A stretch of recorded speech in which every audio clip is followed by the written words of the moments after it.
Olá, meus queridos, bom dia, tudo na paz, tudo na graça de Deus. Graças a Deus, estamos alegres, estamos felizes por mais uma oportunidade que o Senhor nos dá para levar para você o conhecimento da graça de Deus. Eu sou, ao mesmo tempo que sou um ensinador, também eu sou um aluno. Eu aprendo com vocês, vocês aprendem comigo, eu aprendo com os outros irmãos aprendem conosco. Graças a Deus, com os ensinadores da graça, não existe vaidade particular, não existe prepotência, e isso eu acredito muito. Essa é a diferença, graças a Deus, que Cristo nos ensinou a ser humilde, a ter humildade e a compartilhar a graça de Deus. Meus queridos, muito obrigado. O nosso canal, graças a Deus, está crescendo aos poucos, mas está crescendo. Mas eu já falei, vou repetir. O meu objetivo maior não é ter 1.000, 2.000, 3.000, 5.000, não. Isso vai ser consequência do nosso trabalho, vai ser consequência das bênçãos de Deus. O meu intuito maior é fazer parte deste universo de ensinadores da graça que estão manifestando a graça de Deus ao mundo inteiro. Alguém pergunta no nosso canal, então nós somos os verdadeiros ensinadores? Só com a gente que está a verdade? Não, meus queridos. A verdade, ela sempre esteve na Bíblia. O problema é que a religião ocultou da gente sobre a graça de Deus. Então, como Deus, Amós 13:7 diz que Deus não faz nada sem antes avisar ao seu servo, os profetas. É claro que isso que estava, Deus usou o profeta Amós para falar. Mas hoje, em graça, como nós estamos, né, vivendo a época de que a Bíblia fala que o período em que as pessoas iriam descobrir a graça de Deus é justamente quando chegar essa época de se manifestar ao mundo aquilo que esteve oculto desde os séculos passados. Desde que Paulo partiu, que Paulo morreu fisicamente, ocultaram a graça de Deus a nós. Então agora se manifestou a plenitude dos tempos, tá bom? E o evangelho da graça está sendo revelado ao mundo inteiro. E quando você ouve alguém da graça ensinando que você vai para a Bíblia, você vê que tudo tem coerência. Nós não somos incoerentes. Incoerente é quem ensina ao povo de que o povo, para chegar a Deus, precisa passar pela religião. E isso é mentira. Continue, meus queridos, se inscrevendo no nosso canal, continue deixando seus likes, continue deixando seus comentários, continue compartilhando, e quando você ativar o sininho, ative o sininho de todos para que o YouTube possa notificar a você que tem um trabalho novo. E quando você deixa o seu like, você está fazendo essa palavra chegar a outras pessoas, tá bom, meu querido?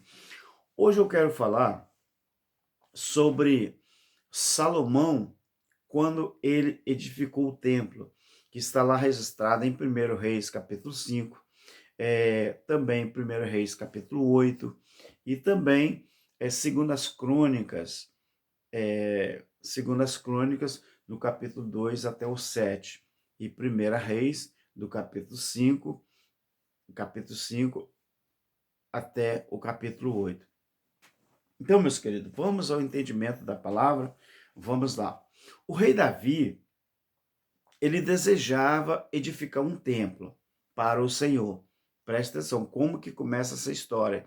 Talvez eu faça talvez eu faça 2 vídeos acerca disso. Se esse aqui for ficar muito grande, eu vou fazer 2 vídeos sobre essa questão. Então, o rei Davi, que era o pai de Salomão, ele desejou edificar um templo para Deus, não é? E você sabe disso. Mas o Senhor ele disse a Davi assim: Davi, você não precisa fazer isso não. Você não precisa fazer isso. O Senhor disse que Davi para não fazer, porque Davi era um guerreiro. Então Deus pediu para Davi não fazer isso, porque Davi era um guerreiro. Davi, ele não era um edificador. Então, Davi sendo um guerreiro, Deus falou que, em vez disso, meu filho, faça uma coisa. Salomão, seu filho, vai edificar. Salomão, seu filho, que deve edificar o templo. Então, antes de morrer, Davi fez planos para o templo e ajudou a coletar muitos materiais para a construção. Depois da morte de Davi, então, o que aconteceu? Salomão edificou esse tal templo. Então, o que aconteceu? Depois que Salomão removeu, preste atenção que isso aqui é muito importante. Depois que Salomão, então, ele remove os seus inimigos, ele fez uma aliança com Faraó, que é o rei do Egito, e se casou com a filha dele. Você sabe disso. Você sabe que a história registra isso. Então, o que a Bíblia fala? Salomão se casa com a filha de Faraó, e enquanto ele edificava o seu palácio e o templo, Salomão transferiu a sua princesa egípcia para a cidade de Davi. Lembra disso? Não é interessante? Então, o que acontece aqui, meus queridos? Salomão, então, ele foi a Gibeão para oferecer sacrifícios ao Senhor. Enquanto ele estava ali, ele teve um sonho, no qual o Senhor lhe oferecia o que ele lhe quisesse. Lembra disso? Então Salomão pediu sabedoria acima de todas as outras coisas. Salomão, ele pediu sabedoria a Deus, acima de qualquer coisa. Então, o que aconteceu? Muito inteligente esse menino, não é? Então, o que ele fez? A sua sabedoria, a sabedoria de Salomão, ela logo foi, né, revelada quando vieram até ele duas mulheres com um problema, você lembra? Aparentemente impossível de resolver. E foi o problema das duas crianças. E você sabe como que ele agiu, não é?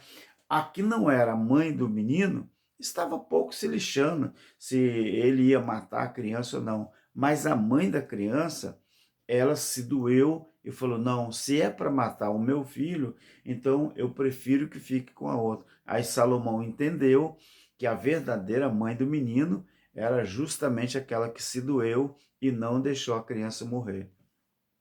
Então, meus queridos, esse palácio de Salomão, depois de concluída a construção do templo, Salomão edificou então o quê? O seu próprio palácio.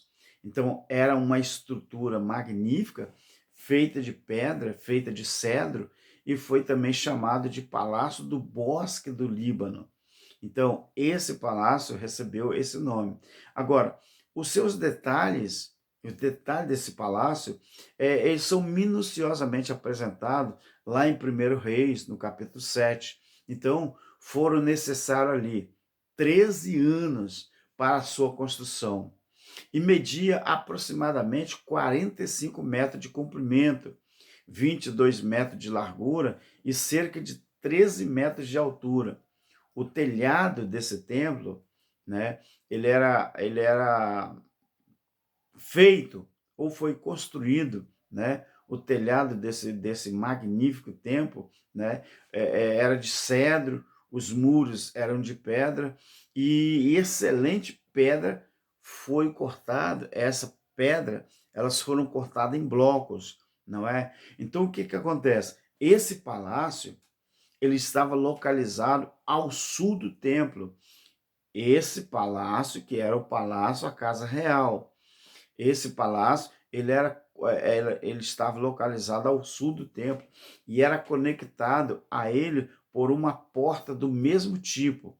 Agora veja bem, muitos acreditam que o palácio ele foi construído por Sisaque. A Bíblia registra isso. Então, muita gente acredita que ele foi construído por Sisaque, que era o rei do Egito. Agora, quando ele invadiu Jerusalém, então, hoje em dia, a mesquita de El, né, Aqsa, você lembra disso? Você sabe disso na história? Hoje em dia, né, a mesquita de El Aqsa está no local onde se acredita ter estado o Palácio de Salomão. Agora, meu filho, esse templo de Salomão, esse templo de Salomão, Davi desejava edificar, ele mesmo desejava edificar esse templo, não é? Mas o Senhor, o nosso Criador, ele se recusou a permitir. Por quê? Porque Davi era um guerreiro coberto de sangue, então a tarefa de edificar a casa de Deus, ela foi deixada ao seu filho, o rei Salomão. Então Davi fez os planos, tudo detalhado certinho, né? Reuniu os materiais, organizou as pessoas que conduziriam os serviços do templo, lá no templo, mas ele não pôde iniciar a sua construção, quer dizer, o rei Davi, ele não pôde construir, ele não pôde iniciar essa construção. Por quê? Na realidade, Davi nem viveu, não é?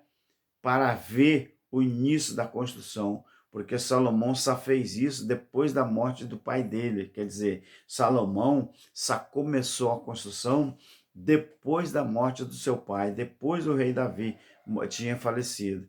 Então, este é um exemplo de como Deus usa os talentos de uma pessoa para uma tarefa, né? E os talentos de outra pessoa para outra tarefa diferente. Então, cada coisa no seu lugar, diferente do que a religião apregou por aí.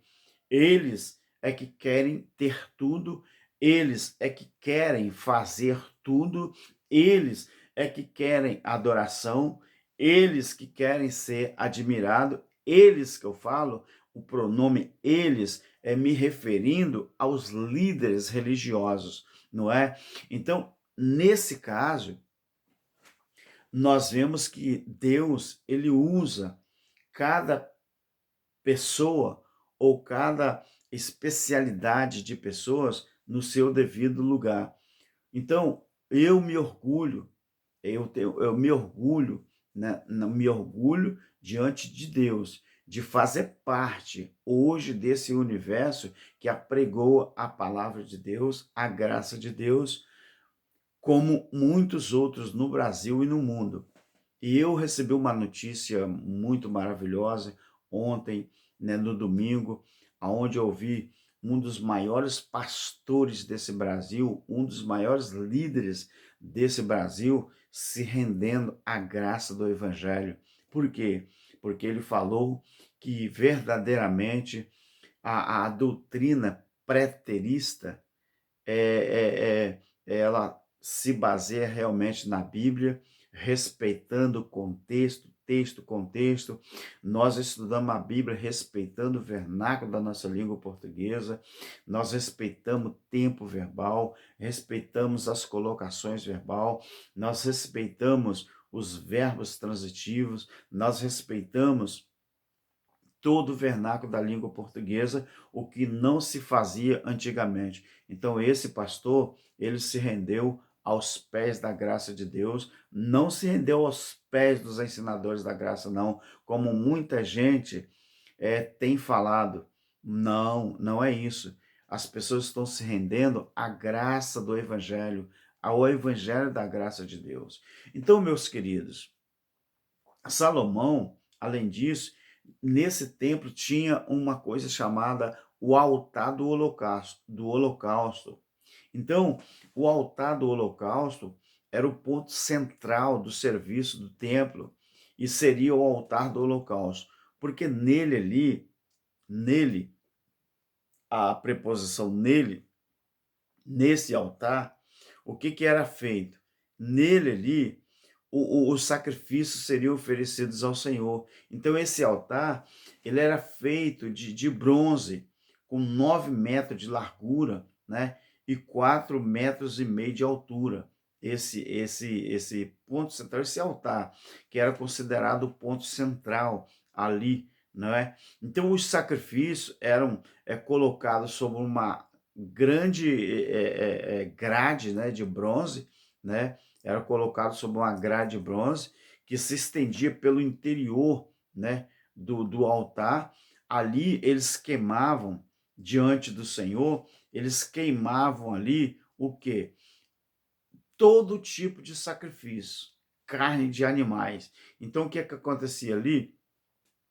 Eles queimavam diante do Senhor, normalmente os sacrifícios, normalmente aqueles sacrifícios, não é? Eram animais como carneiros, né? Ovelhas, bois, mas também ali eram colocados manjares. O que que eram manjares? Era grãos, né? Vinho sobre o altar, e ali era considerado como oferta também.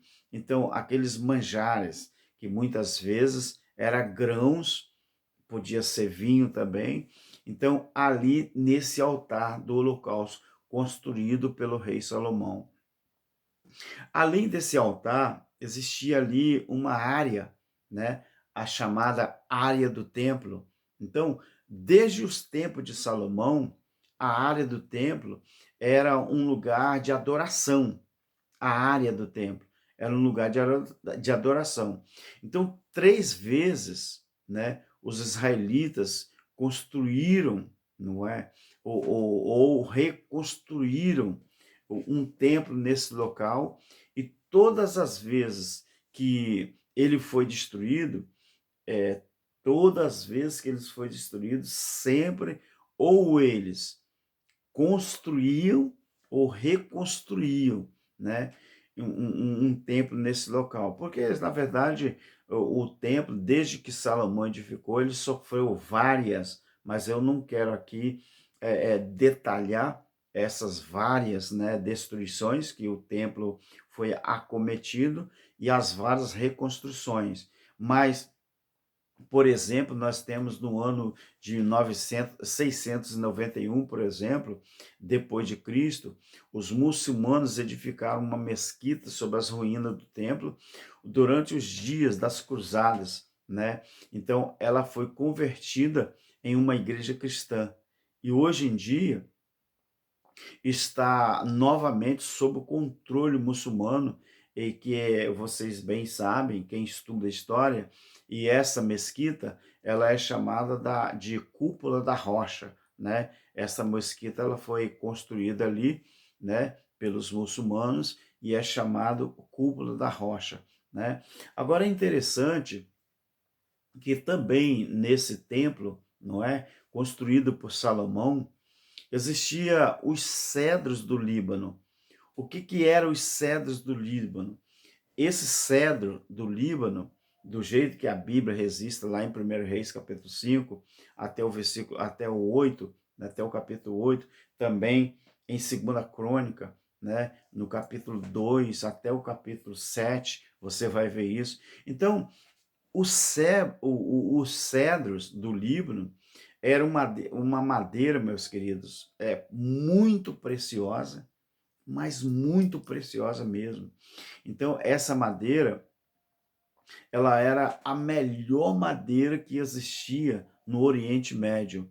Então, essa preciosa madeira dos cedros, ela era a melhor madeira que existia no Oriente Médio na época. Então, essa madeira, ela tinha uma elegante tonalidade, não é? Essa madeira, ela tinha uma tonalidade diferente de todas as outras madeiras, né? Então, ela era uma madeira tipo vermelho escuro, sabe? Aquele vinho, aquele encarnado que a gente fala, um escarlata, não é?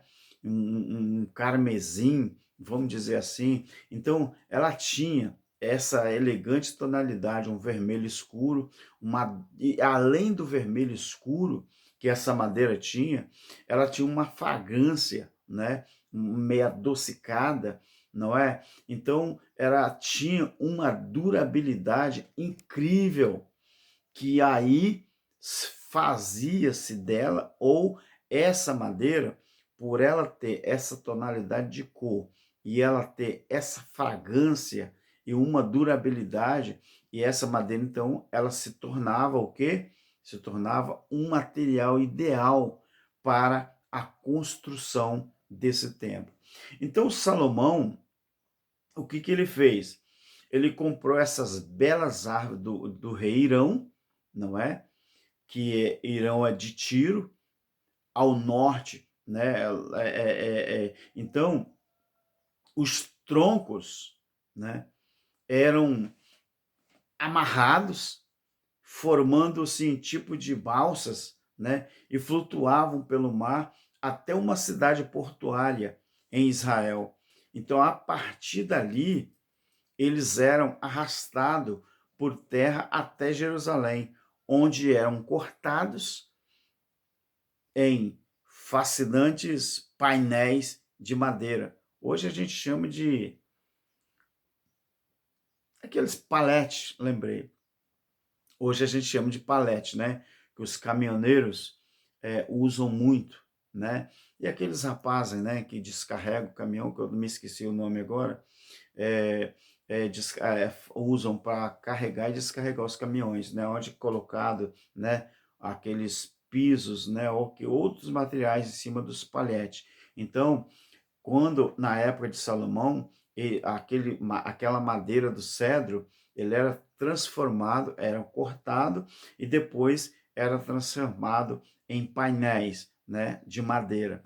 Então, meus queridos, nessa questão, quando Deus ele pediu para Davi que Davi não construiria o templo, que Davi era um guerreiro, mas era necessário deixar para Salomão, o seu filho, fazer. E Salomão pegou a incumbência, então, de fazer esse templo. Agora, além das madeiras, além dos cedros do Líbano, existia as pedras, né, que foram também feitas ou foram gastas na construção desse templo.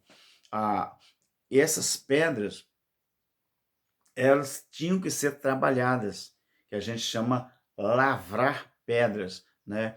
Então, para esse templo. Então, o que que era lavrar a pedra ou detalhar a pedra?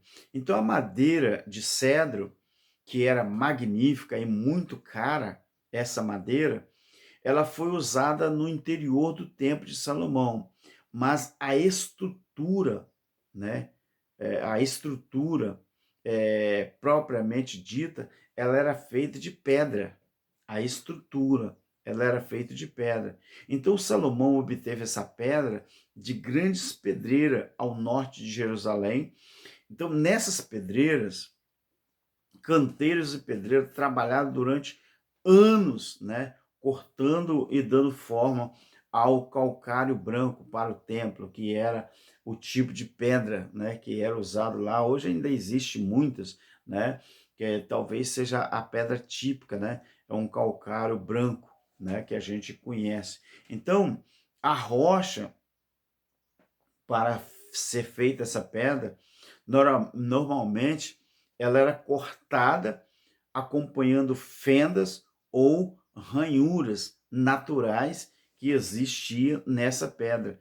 Então, as suas irregularidades, quer dizer, as irregularidades dessas pedras, elas eram removidas e ela era cortada em blocos quadrados, né? Lembra das pirâmides do Egito?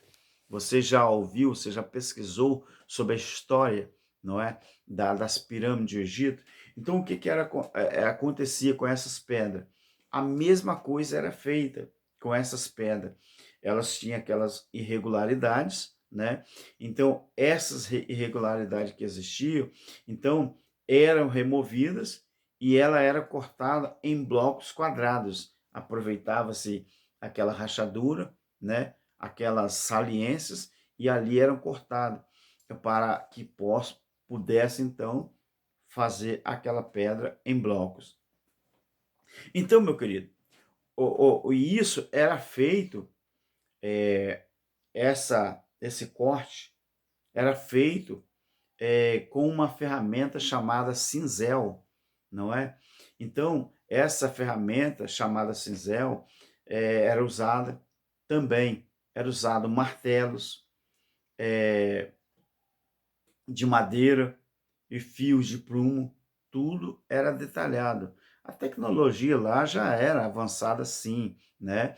Mas tecnologia do tempo deles. Então a tecnologia do tempo deles era uma avançada para eles. Do jeito que existe a nossa tecnologia 3.000, 4.000 anos depois dessa construção do templo, eu não sei aqui exatamente dentro da cronologia quanto tempo foi, mas isso não é a conta difícil de fazer, só que eu não fiz essa conta, né? Há quantos anos nós estamos, né, depois. Mas se a gente analisar 691 depois de Cristo, né, quando os muçulmanos edificaram essa mesquita chamada, né, Cúpula da Rocha, é muito simples, é muito fácil fazer uma contagem desde a época, né, da construção do Templo de Salomão até os nossos dias de hoje. Não é difícil, mas eu não fiz essa conta e não vou aqui me atrever, né, a enganar alguém, enganar os meus inscritos. Não, prefiro me ater naquilo que eu tenho na cabeça e guardo. Então, o que que acontece? Como essas pedras eram trabalhadas, né, com cinzéis, eram trabalhadas com martelos de madeira e fios de prumo, então o que que acontecia? As pedras cortadas, elas eram levadas ao local da construção e lá eram colocadas na sua posição por meio de roldanas, já ouviu falar em roldanas? Por meio de rodana e uma espécie de trenó. Trenó você já ouviu falar, né? Em países frios, né? Do jeito que os cachorros, né? Eles, ou renas, né? Eles puxam o seu dono e a carrocinha ali. Então, assim eram transportadas as pedras naquela época. Então, o que é que acontecia ali, meus queridos? Então, essas pedras, elas eram cortadas com detalhe e levadas para o lugar do templo em Jerusalém dessa forma. Então, existia ali os artesãos, né? Os caras eram muito talentosos, né? Esses artesãos. Então, eles cortavam, encaixavam as pedras de maneira tão perfeita que raramente era necessário o uso de uma argamassa. Então essas pedras do templo, não é, eram obtidas de pedreiras, né, específica e algumas centenas